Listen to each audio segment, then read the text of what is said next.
Before we dive right in though, you need to be aware that there are some downsides and risks involved with smoothies. Now, smoothies can do a world of good, and throughout the rest of this video series you'll be learning the ingredients, techniques and tricks to enjoying some seriously healthy and tasty juices.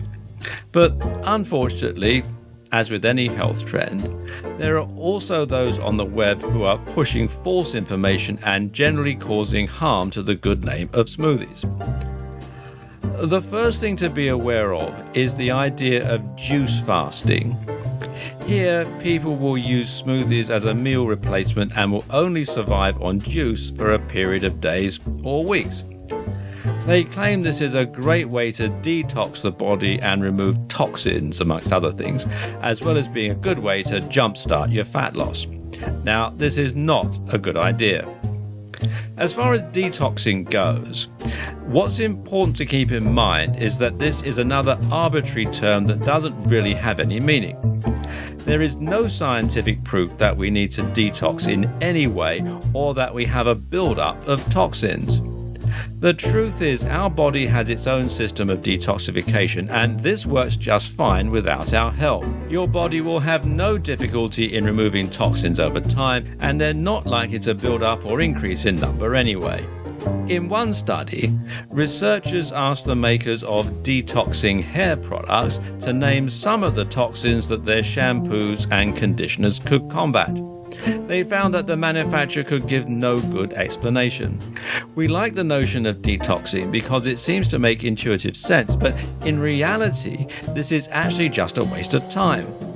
And what you also need to be aware of is the high sugar content found in smoothies. Now, sugar is not always a bad thing, and over the course of this video series, you'll learn to mitigate the sugar found in your smoothies. However, when you remove the food from your diet, you remove the buffer to protect you from the sugar and the acidity in your smoothies. This can result in some serious damage to your health, and a diet consisting purely of smoothies is likely to damage the stomach lining and, more importantly, the teeth. I actually know someone who tried a smoothie fast, despite my protestations, and they ended up eroding all of the enamel from their teeth. They had to go to the dentist and lost 2 teeth after just 1 week, so think long and hard before you jump on board any juice fasts or other trends. The last thing to think about is whether or not a diet is sustainable.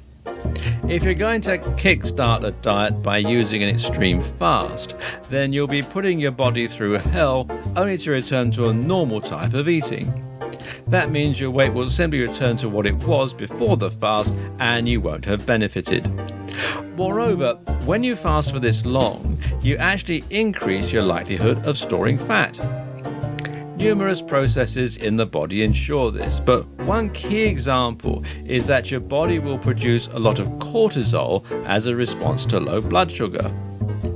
This cortisol encourages lipogenesis, the creation of new fat stores. And it also destroys the muscle via the release of myostatin, which makes you less metabolically active. It depletes testosterone significantly too, which further slows down your metabolism. But you're getting sugar, right? From all that fruit. Yes, but only simple sugar. Fruits absorb very quickly into the bloodstream, and that means you're going to be getting 3 massive spikes of energy throughout the day and nothing more. Now, this is not good for your insulin sensitivity, and it means you're highly likely to store all that sugar as fat. So, in short, avoid juice fasts and smoothie cleanses. Instead, focus on adding smoothies to your diet. Smoothies do a ton of good, but as we've learned, they also carry a few risks with them.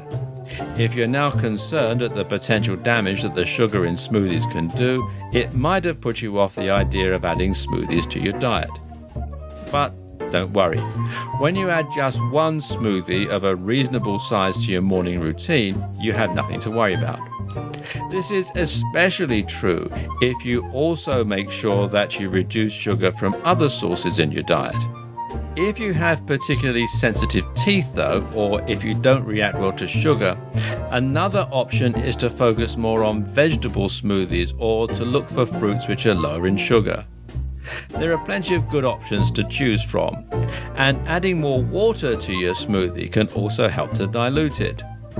When we go through the recipes and tips, you'll see there are a number of different options that are lower in sugar than average.